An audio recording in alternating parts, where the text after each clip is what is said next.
that? You do have a reflection. A brand new series of After You've Gone, Sunday at 6:30 on BBC One. Not really, it's just the same beat. What? I mean, you can hear it in Mad Mickey. It's clever. A mix. It's a mix. Now on BBC One, adrenaline junkie Mark Hoban joins Ashley Blake for a new series of Inside Out. Hello there and welcome to Inside Out, and 3 more surprising stories from across the Midlands. Tonight, Blue Badge bandits. We go undercover to expose the parking cheats using dodgy disabled permits. There was a time when I would have challenged them, but no longer. I've been verbally abused and physically threatened quite a few times, so I don't bother anymore. Also, the farmers turning to adventure sports to keep the cash rolling in. But can activities like these really make a difference to farmers' lives? And what's happened to all those independent record shops? Adil Ray looks back on a misspent youth. That's all on tonight's Inside Out.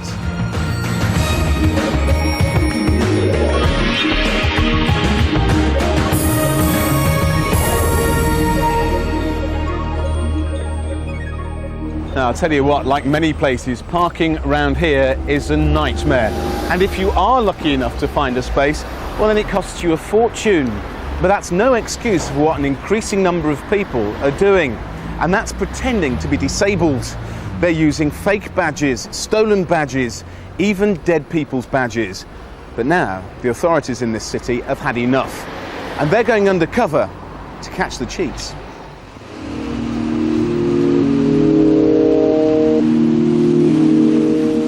The morning rush hour in Birmingham and those prime parking spots can be hard to find. But the driver of this car's certainly not having any problems. He's pulled up in a disabled bay, and as he's got a disabled parking permit or blue badge, he can leave his car here for free. The problem is he isn't disabled, the blue badge isn't his own, and that means he's breaking the law. It's a lucrative scam. People using blue badges illegally could save a fortune. But the council says it's cheating the city out of hundreds of thousands of pounds a year and making life very difficult for genuine disabled drivers. So just how bad is this problem? And is anything being done to stamp it out? We secretly filmed this man as he parked his car and headed off to work. If he'd paid for a day here, he wouldn't have got much change from a tenner. If he parked here regularly, it would cost him just under £200 a month. And he's not the only one. There are hundreds of people like him across Birmingham. It is widespread across the whole of the city. Bear in mind there are 46,000 disabled badges in Birmingham. There's a good percentage which probably are being used illegally. Gary Bullock is a member of the City Council's parking enforcement team, and today he's targeting the blue badge cheats. People are parking in certain areas if they're going shopping. Office workers will tend to park in other disabled areas. Generally, the more closer you get to the centre of the city, the more widespread it is. Sometimes Gary finds badges that are stolen, forged, or even registered to someone who's died. But he mainly catches people using permits belonging to relatives or friends, and he thinks he's already found a few of those. There's a silver Golf. That one there, an Asian male has turned up in his 20s, and it's issued to a female, an Asian female in her 50s. And the same with the Cinquecento here. That's an Asian lady, young lady in the 20s that's turned up in that one. That's issued to someone in the 60s. We're just checking those out now, phoning them at home to see if they're there. They may say they've dropped their mum outside there to go shopping and they've just parked up afterwards. That's why we'll phone them at home to see if they're still there. Then they can't claim that defence, although they will still try. A blue badge can only be displayed if the permit holder is using the vehicle. It turns out, in this case, the badge holder is at home, so the car's being taken away. But here comes the driver. So what's she going to say? That's the disability card. My mum was with me. Your mum's at home. I've rung her up. You spoke to your mum at home. So you haven't got your mother with you? I was running an errand for my mum. That's the problem. So you're running an errand for your mum? Yeah. Now? I'm afraid that. Well, I was. Well, I'm afraid that doesn't mean you can use a blue badge, I'm afraid. Alright, it's Gary here. Can you check us another blue badge, please? Gary's team can catch a dozen people a day like this, But it takes a lot of time and effort, and that means plenty of others are getting away with it. Well, it's not a bad day today, is it? No, it's not bad at all. And that can cause problems for genuine blue badge holders like Tony Willis. Now, up and in. Oh, beautiful. He uses a wheelchair and needs parking spots with easy access close to the city centre, but these can be difficult to find. I've seen people get out of cars and go walking perfectly normally down the road, and they come back maybe an hour later with 3 or 4 plastic bags. I mean, if they're disabled, then I'm not quite sure what the disability is, but it doesn't seem to be that serious. Tony's so fed up with people misusing blue badges that he'd like to see them given much harsher penalties.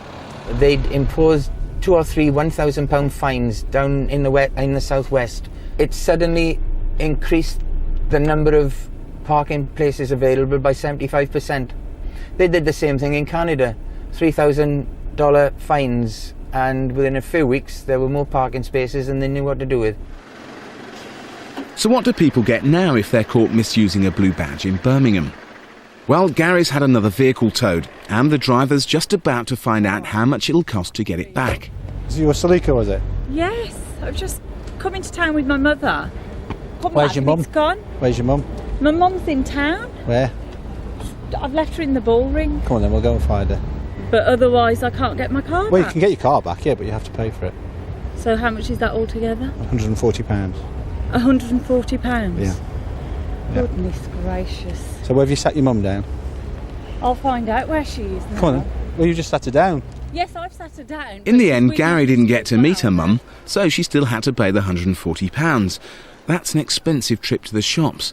But if you're a commuter and you're getting away with this a lot, will you actually be out of pocket? You could say a fine and fees of £100 or so is not much of a deterrent. After all, someone doing this on a regular basis could save thousands, and that just might make the risk worth taking. But now the council wants to go one step further. They want to take blue badge cheats to court. That would mean people could get much larger fines and a criminal record. But will it make a difference? Well, some councils are already doing this sort of thing. I've come to London to find out if it's working.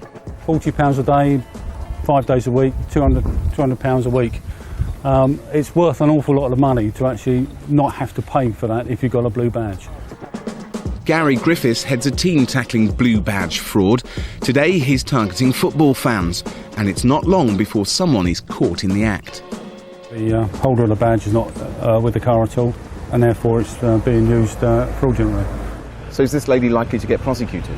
May well do, depending on the circumstances. If it's just merely being abused, it could be a caution. If we find out the badge has been stolen or actually taken out with a person's permission, we could seek a criminal prosecution. How successful are those prosecutions? We've taken a number of people to court now. The highest fine that we've had awarded in court is £2,500. We think it's been pretty successful, and we've made a point of actually putting in the local press those prosecutions which are acting as a deterrent to other people. And there she goes, off to find a Somewhere else parking to park. space. So prosecutions may be the answer, but back in Birmingham, all Gary can do is issue a ticket and get the vehicle towed away. And that's what's happened to the Golf. Now the driver's back and he's got an excuse. But is it one we've heard before? I've come shopping with my mum. Where's your mum? She's in there and I left her shopping. I was going to bring the car Well, around let's to go her. see your mum then. Can you show us where your mum is? Where's my car gone? Your car? Well, where's your mum? All right, my mum's not with me, fair enough, I'll Right. admit that. Okay, your mum's... All right. But where's the car? Your mum's not with you? No. So you came here on your own, you parked there, you're misusing your blue badge, which belongs to your mum, because we've rung your mum up, that's why I know she's not here. Another unhappy shopper. One of 5 to have their cars towed in just a couple of hours in one street. It might seem a lot, but for Gary, it's just the average day. One is too many in my book, and if everybody complied, that'd be excellent. But people's perception of it is it's a fixed penalty offence, it's only a parking offence. But we will be taking prosecutions out against these people for deception and misuse of the blue badge, which will make it a criminal offence, and hopefully people will realise it's not just a quick fixed penalty and we'll forget about it, it's something far more serious. So, in the future, the Birmingham Blue Badge cheats could be in for a nasty surprise. But what about our builder, the one we last saw heading off to work after parking in that disabled bay? Well, it turns out he was using his daughter's Blue Badge. He was given a ticket and his car was towed away. He told us he'd misunderstood how the badge should be used and was gutted he'd been fined. But it could have been worse, as many others out there like him may soon find out. On the trail of the Blue Badge cheats. If you want to see more on how Birmingham's clamping down on them, go to our website bbc.co.uk/insideout.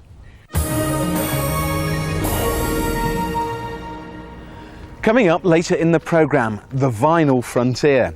Adil Ray asks, what's happened to our independent record shops? Before we catch up with Adil, let's head out into the country. And despite the massive rise in food prices, farmers are still struggling to make ends meet. Subsidies have more or less gone. Supermarkets are offering very tiny profit margins. And as you know, the cost of fuel has gone through the roof. So if you've got a piece of land that's not worth farming, what else can you do with it? Well, one Midlands farmer has become pretty adventurous, as Mark Oban has been to find out.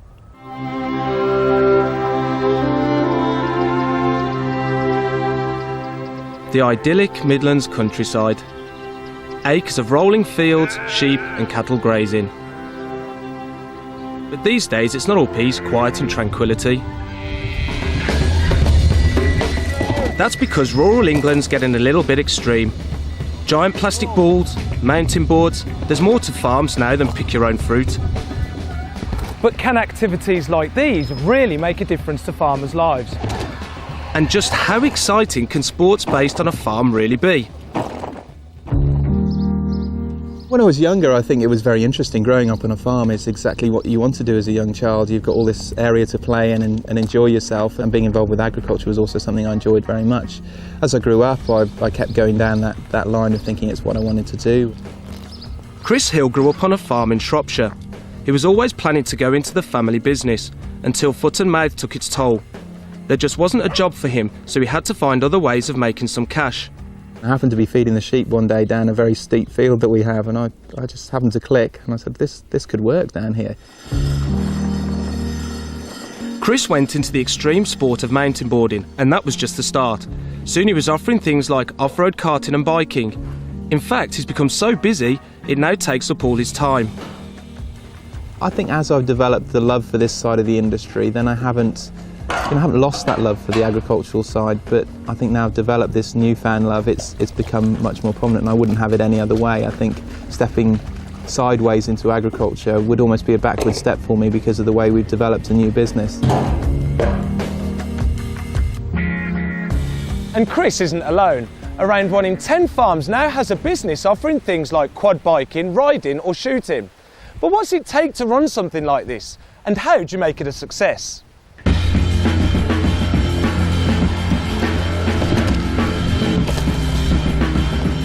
It's midsummer, and it's one of Chris's busiest times of the year. He's hosting a leg of the National Mountain Boarding Championships, and he's hoping it will help put his business on the map. It creates a huge interest, you can see from the amount of people that are gathering here today and even the day before the competition.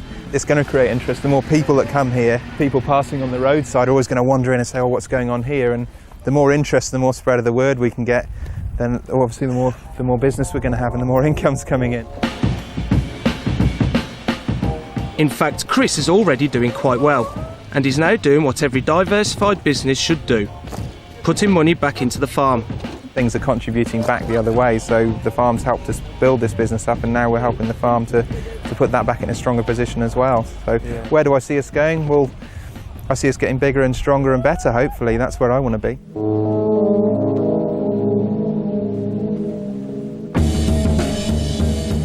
But come on, we're on a farm, aren't we? How extreme can it really be? Mike Payne designed this track. He's also one of the country's top mountain boarders. Who better to show me how it's done?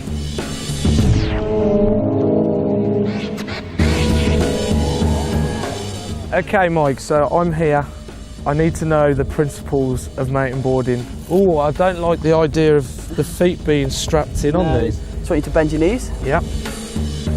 Okay, That all seems pretty simple, but there's just one thing that's bothering me. How do I stop?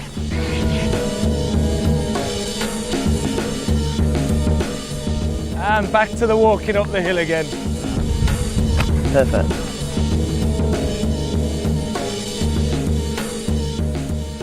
Woo! Now that's a lot harder than it looks. And the excitement when you come down the hill and the speed and you have the whistling through the helmet in your ears. I'm definitely going to be coming back to this place to complete this sport with some of my friends. Now I know why this sort of thing's so popular. It seems to be working out for Chris, but what about other Midlands farmers? Well, there are actually fewer diversified farm businesses here than anywhere else in the country. Like mountain boarding, running something like this isn't as easy as it looks. Traditionally, we're looking at 1 in 6 will fail. And not necessarily fail because it was a bad idea, but fail because it can't be integrated within the existing business, or it doesn't meet the financial expectations that people had of it, or purely and simply, it was a good idea, but it's in the wrong place. One thing they've got to bear in mind is that as soon as they've built the first business, they've got to start looking for new ideas to add to it. It's never static. It's not like farming where many people have been in sheep for generations. Therefore, they know how to keep sheep, and they keep sheep, and they're pretty much the same as the sheep their grandfather kept. When a diversified enterprise comes along, you've constantly got to think about adding something to it. And that's something Chris is trying to do. We're off to take a look at what he thinks could be the next big thing in extreme sports. We're off sphering. Oh right, okay, that's interesting. Yeah, it's a little bit different. It's something I've been thinking of looking at for some time. It's a great big rubber ball, and they throw people or strap people inside it and just push it off down the hill. Now, rolling down hills in a giant ball isn't something I ever thought I'd find myself doing, but there seems to be plenty of volunteers, and some of them even want to get wet doing it.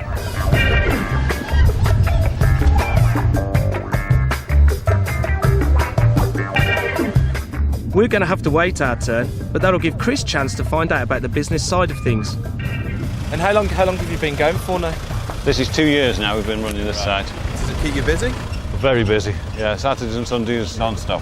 What about the weeks? Are they? Weeks, we sometimes run on a Friday for the school. Bank holidays we run. Okay. And it's one after another all weekend? Yeah. Fantastic. Sounds promising, but there's nothing like having a go yourself. That was a bit smoother than me. No, it really wasn't. I had about 4 jumps now. I feel like I'm in a very awkward position.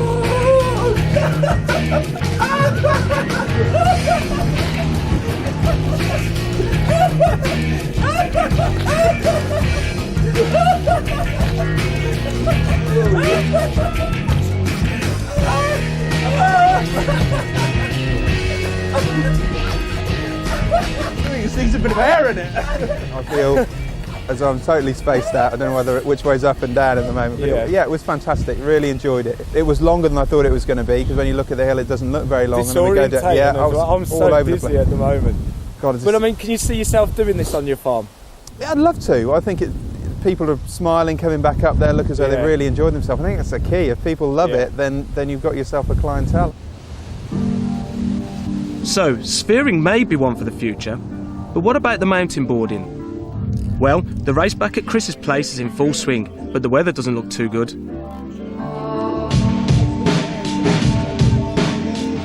That's it.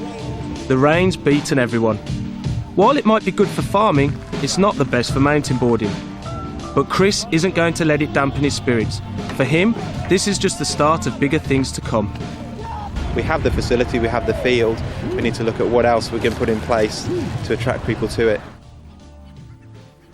Mark Hoban trying a couple of the adventure sports on offer on the farms of the Midlands there. Now, for the serious music fan, life used to revolve around the local independent record store, where they'd meet like-minded fans and musicians who'd get them to listen to all kinds of unlikely stuff. But in the Midlands, a third of indie record stores have disappeared in the last 10 years. This summer, Coventry's last one closed its doors for good. So we sent Adil Ray to find out why. After 5 years selling records in Coventry, for Matt Green, the music's over. basically the market's gone, industry-wise. There isn't really a sufficient need for vinyl records anymore. People are still saying it's too expensive, whereas they can go online, go on the internet, download a legitimate copy, or the other alternative is they can go onto a file sharing system and download it for free. If current trends continue, then UK music fans will pay to download around 100 million tracks this year, and it's thought the number of illegal downloads could be 20 times more. You've just had a new delivery, you're pulling out records all the time and saying, "What? Have a listen to this, have a listen to this," and they're actually flicking through the records first before we even listen to them. No, got that, got that, got that. And thinking, hold on a minute, it's actually been physically released today. It's Monday, you've come in, it's been physically released, how can you have it? Oh, I've downloaded it at the weekend. I think it's finished.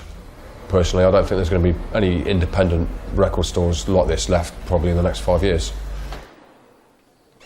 This was the last in Coventry city centre. You may wonder why that matters. After all, times change. But the independent record shop offers something different that you can't find on the high street or on the internet. And that's been really important for the music scene here in Coventry. Back in the late 70s, Coventry's musicians were creating a new sound. Two-tone bands like the Specials were fusing together punk and reggae. And they were being inspired by a steady supply of records from across the Atlantic. Pete Waterman used to have a small little independent record shop where we all used to go and buy our records from. You used to go in there and you would know different people, you'd see them every week there, and that's how I got into punk, which was kind of weird at the time for a black guy getting into punk, wearing pins and stuff and putting jump giving about the place. We used to get stuff imported from America and Jamaica. The only place we used to be able to get these was from the independents. Well, me personally, if it wasn't for those independent record shops, yeah, I wouldn't have got into Specials. I don't think most of the guys in the Specials would have been influenced by reggae as well. So it's played a big major part in my career anyway.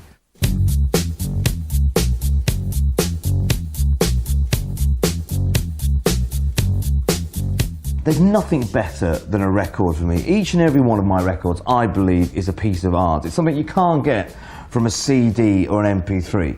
This is the Fatback Band. I remember when I first heard this, I mean, look at the smell and the look of it, it's fantastic. I remember when I first heard this, I didn't know what it was. So I walked into a second-hand record store, sung it to this old bloke behind the counter, and of course, he knew exactly which track I was looking for.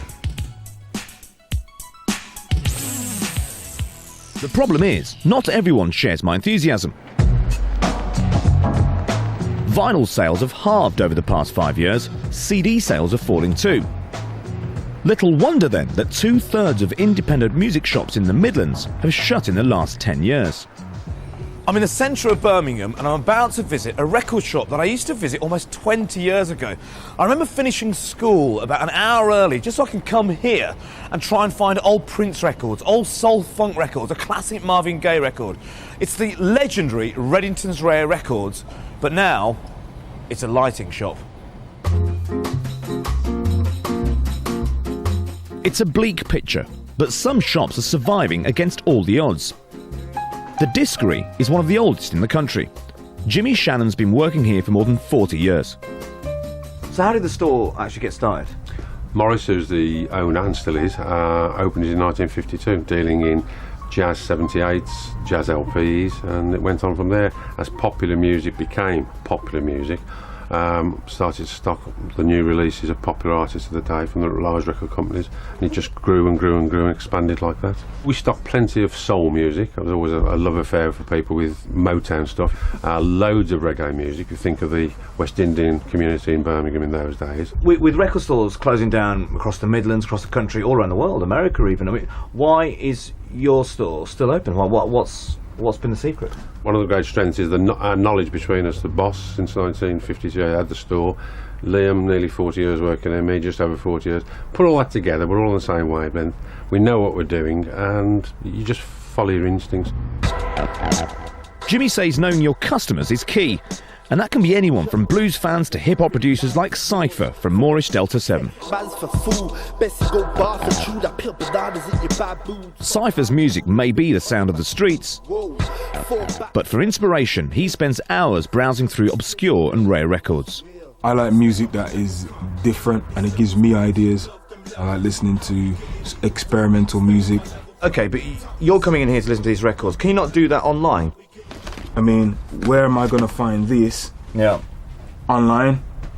Yeah. Maybe I can, but I can come in the store and I can find maybe 10 or 11 pieces that I'm not going to find anywhere else.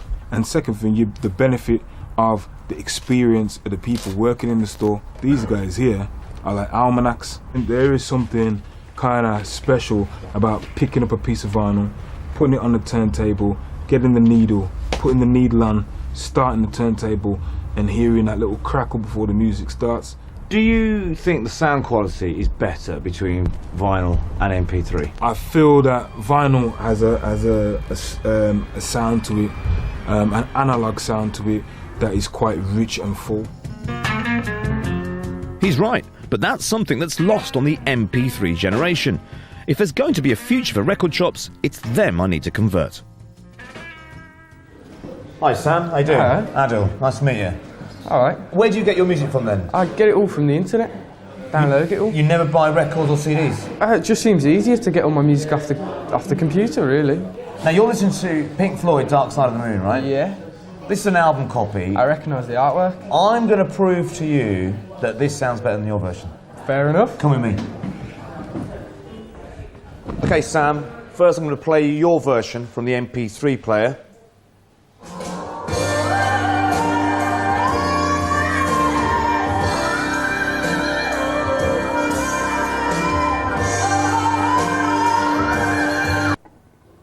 Now, I'm going to play you off the vinyl. Okay, this is the original vinyl, Pink Floyd, Dark Side of the Moon.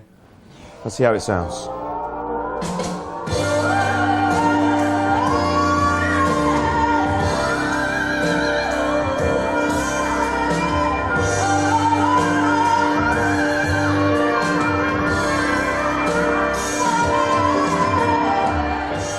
Okay, Sam, so you've heard the vinyl version? Yep. And the MP3 version? Which one was better? I go for the vinyl. Ah, great. Why? Why do you think that was so good? Just a deeper, warmer kind of sound. It sounded really good. Yeah, there's a certain distance with that. Yeah, it sounds brighter, but it's not got the same quality to it. So, which copy would you rather take home with you? I think I'll take this one. Excellent. You've won me over. It's a small victory, but in fact, Sam's not the only young person discovering vinyl. It's just possible there could be a new generation of record buyers. Young people coming along, a lot of them, they still want to own something. And because they don't put any value on the CD, because they can make one of those themselves on their PC if they want to, but there's not many of them that can press a single or an LP. So the object has a value. And while overall sales of both CDs and records are still falling, some shops are bucking the trend. As far as I'm concerned, that's great news. I would say that vinyl sales are at least double, probably a little bit more than what they were, say, 3 or 4 years ago. I would hope that we've got to a point where the ones that have got through the last 2 or 3 difficult years, have hit a stable point and will continue. I can't see why you shouldn't be able to come into a shop and buy vinyl in 5 or 10 years.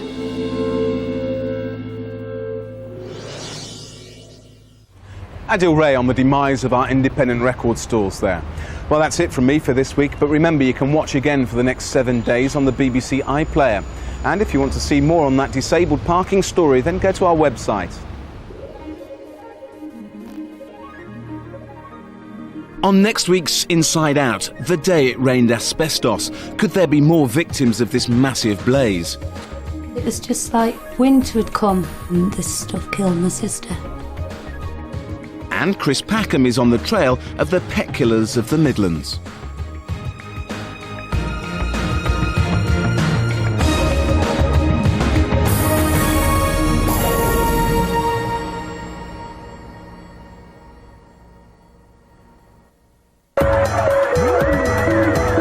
Hello, I'm Riz Latif with your 90-second update. The experts say your money really is safe. That's the message if you're with the Halifax or Bank of Scotland. It comes as the global financial crisis has forced HBOS into merger talks with Lloyds TSB.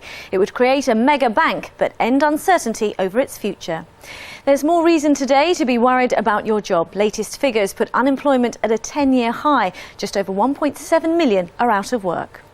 It's a mother's nightmare feeding contaminated milk to your child. It happened in China, where more than 6,000 babies are ill. 3 have died after chemicals got into the formula.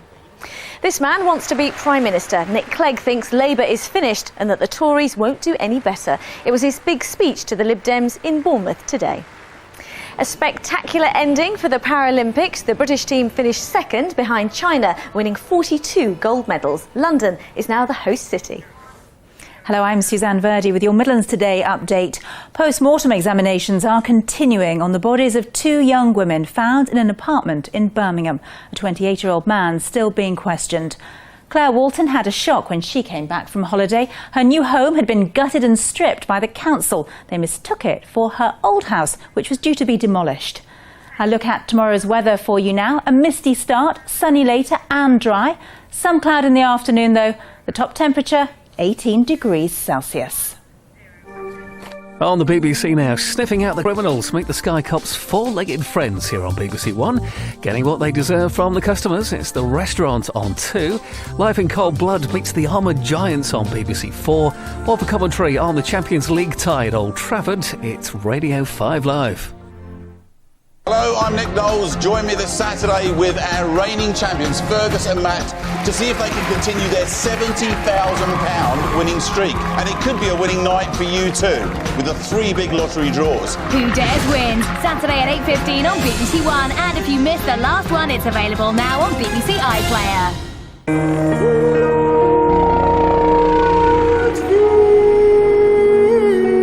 Catching plenty of fish, just not the right sorts. It's a deeply frustrating time for the trawlerman in half an hour. First on BBC One, some hairy moments for the Sky Cops.